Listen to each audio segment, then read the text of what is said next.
First জানুয়ারির দিন হঠাৎ করেই প্ল্যান হলো আমরা সবাই মিলে পিকনিক করব। আর সেটা 30 মিনিটসের মধ্যে প্ল্যানটা হয়েছে। সবাই যেহেতু দূরে থাকে যে যার মতন চলে এসছে, তারপরে আমরা শুরু করে দিয়েছিলাম পিকনিক। আর এই জেবিএলটা মনীষ নিজে হাতে বানিয়েছে। আজকের আমাদের মেনু ছিল ফ্রাইড রাইস, মাটন আর কচ্ছপ। বছরের শুরুটা বেশ সুন্দরভাবেই হলো, নিজের কাছের মানুষগুলোকে পেলাম।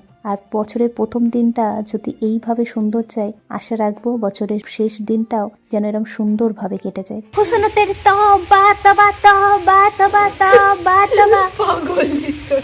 আগের বছর কিছু মানুষের জন্য বছরটা খুব বাজে গেছে, সেই সব মানুষগুলো যেন এই বছরটা আমার খারাপ না করতে পারে। তো চলো আমরা মজা করতে থাকি, আর এইভাবেই বছরের প্রথম দিন থেকে শেষ দিন পর্যন্ত হাসি খেলে যেন আনন্দ করে এবং সাথে সমস্ত কাজকর্ম সবকিছু করে উন্নতির শিখরে পৌঁছাতে পারি। আর ভালো মানুষগুলো তোমরাও অনেক ভালো থাকো, খারাপ মানুষগুলো থেকে দূরে থাকো।